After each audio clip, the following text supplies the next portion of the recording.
Hey guys and gals, we are back with our second lesson video for this unit. This unit is going to be called, or this lesson is going to be working with something we did last unit, but this is going to be with multiplication. This is called estimate products. Okay, so again, think about what estimate means. Estimate, this is where we're going to take a number and make it easier to use in our heads. We're going to make it a number that's close to our original by rounding or compatible numbers. You'll see which one we usually use the most. And then products. Remember, product is the answer to a multiplication problem. These are words we need to get down. So estimate products. So that's what we're going to do. Okay. We're going to take and we're going to piggyback off our last lesson where we were finding the basic fact. So kind of watch what we do here and when we estimate. So what we're going to do is first we're going to estimate both numbers.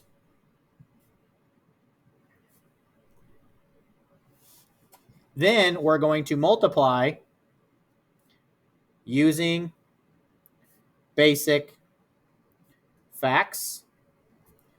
Then we're going to add our zeros.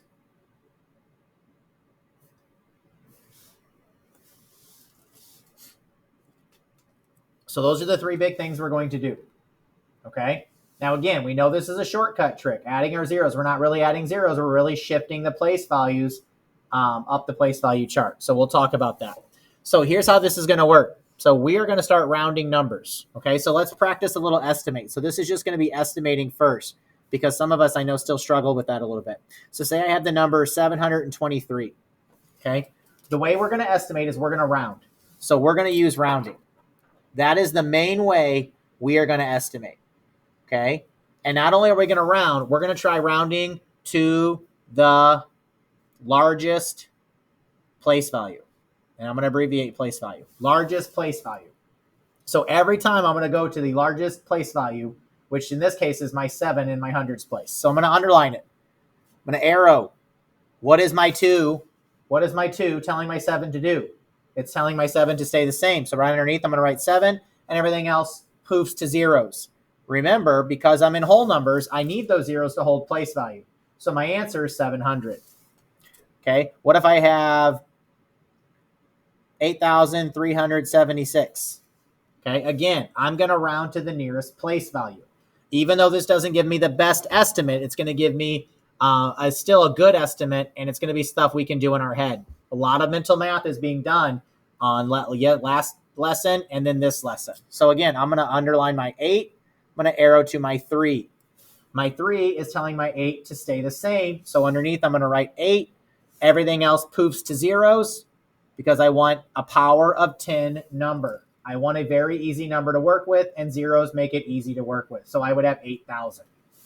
Okay, let's try 3,986. So again, highest place value. So that is my 3. Look at my 9. What is my 9 telling my 3 to do? 5 or more, 5, 6, 7, 8, 9. 5 or more, raise the score. So the 9 tells the 3 to go up to a 4, and then everything poofs to a 0 for the answer of 4,000. Okay, what if I have 19,802? Again, highest place value. You could do other place values. You're just making yourself have more math. There's no point for that. Okay, we want this to be pretty easy and logical for us. So we're going to underline the largest place value. Boom. Largest place value is right there. Arrow to your 9. What is the 9 telling the 1? It's telling him to go up. Everything else becomes a 0. And then you can also double check. Is 19,802 close to 20,000? Yeah. Is 3,986 close to 4,000? Yes. Is 8,376 close to 8,000? Yeah. Is 723 close to 700? Yes. So here's how we're going to do this now. Now that we know back into the feel good or the realm of estimating to the highest place value, the largest place value. Now we're going to start putting some problems together. Okay. So now we're going to practice with some multiplication. Okay. This is where knowing your facts are going to come in. If you do not know your facts, this is going to be number one area where you struggle. Okay. So say we have 394 times 175. So the first thing I'm going to do is up here, estimate both numbers right there. Estimate both numbers. So I'm going to come down here and I'm going to underline. I'm going to arrow. This 9 makes the 3 go up to a 4.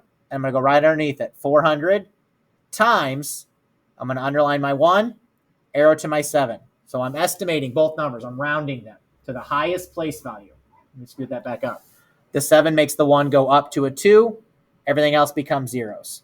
So now instead of estimating or instead of rounding, instead of actually multiplying this huge number, which I would not be able to do in my head, now I can multiply these two numbers easily. So now once I estimated, so estimate both numbers. Now multiply using basic facts. So just like we did in the first lesson, find the basic fact right here. Find the basic fact. Okay, once we estimate. So boom, boom. There's my basic fact. So underline. Hopefully, if you're using estimation correctly, it should be the first 2 digits, the highest 2 digits. And so I'm going to kind of connect them with my caret. What's 4 times 2? 4 times 2 is 8. Then you should see, well, this was technically 100 times. You left 2 zeros off, and you left 2 zeros off. So just like we did in the last lesson with our powers of 10, how many zeros have to go on to my answer to make it correct? Well, since I left 2 zeros off here and 2 zeros off here, to make it right, I got to put them back on here. So a total of 1, 2, 3, 4 zeros. 1, 2, 3, 4 zeros for an estimated answer of 80,000. And again, there's the third rule, add our zeros. So we multiplied, then we put our zeros in. Okay, so that's how this is going to work. So there's a little bit more steps to it, but not really that hard. Say, let's try another problem. Let's go 642 times 81. So again, multiply to your highest place value. Estimate to your highest place value. So underline the 6. Arrow to the 4. What's the 4 telling the 6 to do? He's telling him to stay the same. So I have a 6. Everything else is zeros. Because remember, we want to be able to estimate. We want to be able to have powers of 10 numbers that end in 0. Okay? So then I'm going to underline the 8, arrow to the 1. What's the 1 telling the 8 to do? Stay the same. So I have 600 times 80. From there, then I'm going to underline my basic fact. Find my basic fact. Underline it. 6 times 8. So again, this is where basic facts come in. What is 6 times 8? My answer is 48. Now, I have 2 zeros I left off here when I found the basic fact, and I have 1 zero I left off here. So I got to add up all those zeros. And when I do that, remember, that's times. So there's 10 times, 100 times, 1,000 times. So those 3 zeros mean I need to make 1,000 times greater. How do I do that? Well, our shortcut says we can just add the zeros to the end of our whole numbers. And so our answer is 48,000. Okay? So again, I'm going to just section off so we can see it. Let's try another one. Let's go 3,492 times 714. Doesn't matter how big they get, because if they get big, that's okay. We're still estimating them to their highest place value. So round it to the highest place value. So underline the 3, arrow to the 4. What is the 4 telling the 3 to do? Well, 0, 1, 2, 3, 4. What does that mean? Hit the floor. So we keep it a 3. Everything else becomes zeros. Remember, we want these numbers to be zeros as much as possible. Times. Now let's do 714. Underline the 7. Arrow to the 1. What is the 1 telling the 7 to do?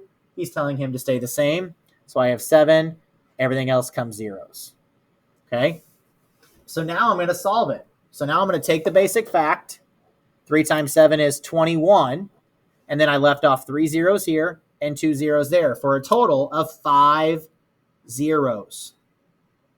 Just like that. 1, 2, 3, comma, 1, 2, 3, comma. So my answer is 2,100,000 based on that. Okay, let's do a couple more just for practice. All right, let's say we have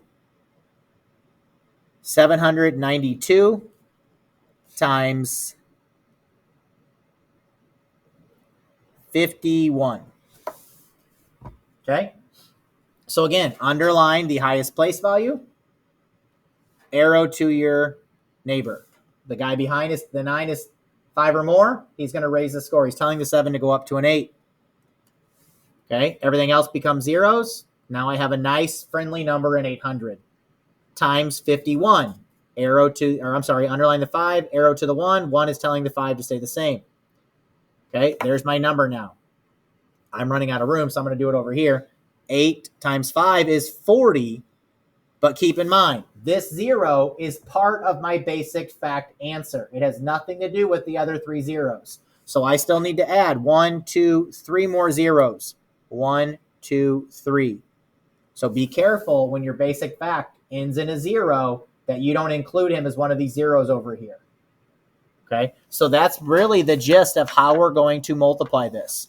Now, you can use something called compatible numbers, but I recommend estimating, and especially estimating in the highest place value, because that's going to give you the most zeros and make it as easy as possible to multiply. Then you're only multiplying 2 numbers at a basic fact, 8 times 5, 3 times 7, 6 times 8, instead of maybe doing like 16 times 8.